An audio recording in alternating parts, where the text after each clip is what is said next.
Welcome back, everybody. I hope you are well and warm, kicking it fly today. I just harvested 2 girls out of my 4x4 tent, and I am ready to talk harvests. But what about harvests do I think is part of a great conversation? Mistakes everyone makes, part 2. About a year ago, actually a little over a year ago, I made a video called Harvesting Mistakes Everyone Makes. And actually, it was received very well. Almost 100,000 views. So I thought, you know what? Let's do a part 2. We're gonna do Harvesting Mistakes Everyone Makes, part 2, focusing on things that I felt like we left out in the last conversation. So without further ado, let's jump in to Harvesting Mistakes Everyone Makes. Let's start off with not planning ahead for harvests. Now, we've all been there, assuming this isn't your first harvest, but I can tell you, I know you're excited. You want to get to the finish line, but rushing right now can get you in a lot of troubles and can bring on a few errors that I don't think is necessary. So prepare for your harvest. Do you have the right space? Because that's important. Not only do you need a grow space, but you need a dry space, somewhere that you're going to be able to create an environment specifically dialed in for drying. But more importantly, do you have the time to be harvesting this plant? Allot yourself a few hours. Maybe it's at the end of the night, beginning of the weekend, wherever, but give yourself a little bit of time to get this plant chopped, but chopped properly, storing improperly. Get a good, cool space to put your product into. Shouldn't have any light. It should be free from extreme temperatures and somewhere safe, preferably away from children and any other prying little fingers. Not labeling.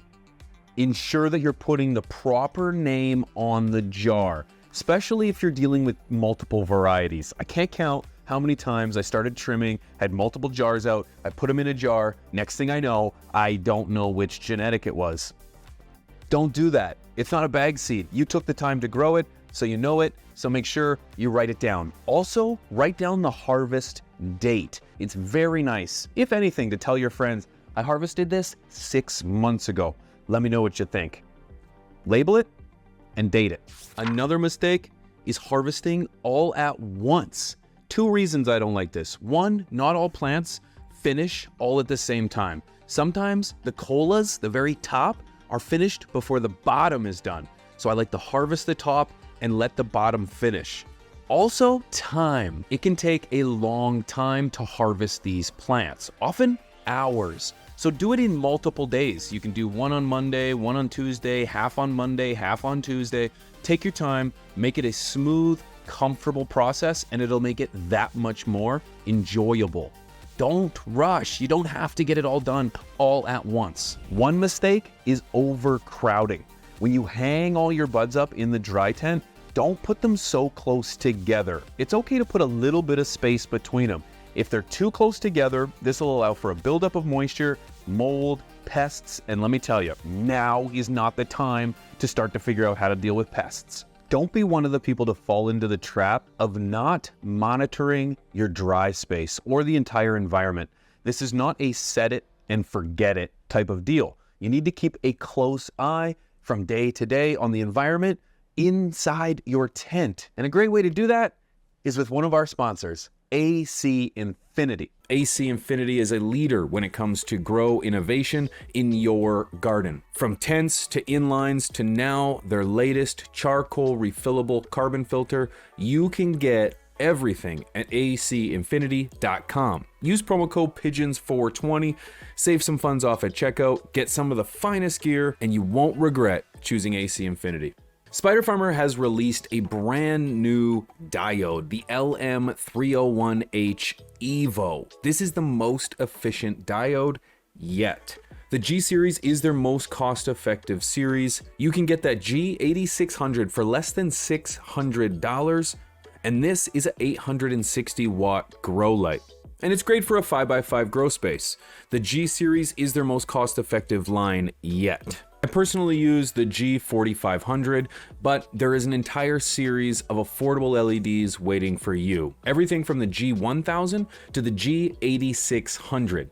All of these lights are priced at a point that you're going to love. Everything from a 3x3 grow space to a 5x5 grow space. If you use promo code PIGEONS420, you'll be able to save a few dollars off at checkout, and you'll be able to help support the show.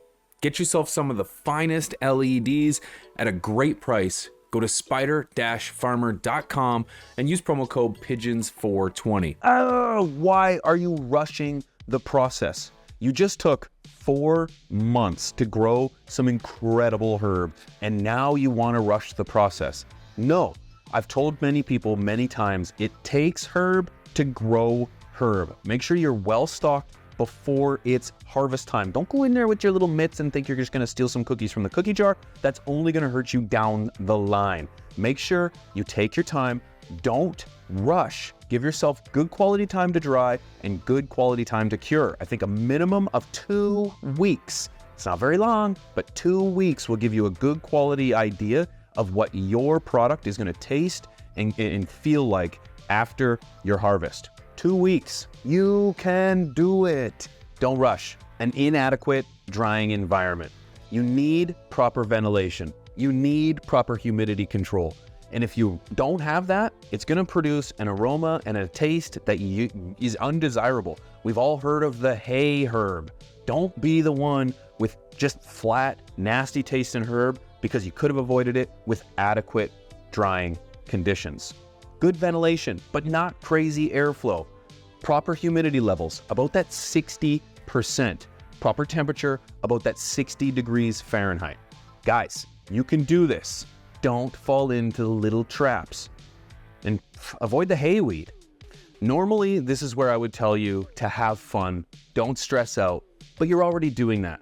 So I don't want you to overlook small things. And one of those small things is ignoring pests and disease. I know you're at the tail end of your grow, you're harvesting, but now's a great time to see, are you infested with pests? Do you have any disease? Bud rot is a very common problem at this time in your grow. Take a good look. Don't ignore these things because now is the time where it can all be ruined because of just slight oversight. Guys, thank you so much for watching. Are there any mistakes that you've seen on your travels? I want to hear from you because I've got a feeling that I've left a few out. If you missed the last video we did, I'll leave a card up here somewhere that you can find. Click on it and go add another 10 plus 1 mistakes everyone makes when harvesting their product. Thank you so much for watching. If you want to get down on some really good, if you go to stashblend.com, consider checking out Stash Blend. It's a concoction that Rob, Chris, and myself have all put together, and we think this is a premium blend of quality nutrients, silicon, NPK. You've got your bacterias, you've got everything you're gonna need to replace the bottles upon bottles of nutrients that you've been purchasing over the last couple of years. So consider checking out stashblend.com and grab yourself a bag today, guys. Thank you so much for watching. Much love. Stay medicated today because guess what? Life's better that way. Let's start off with the inadequate drying conditions. I understand that. What do you understand, bud?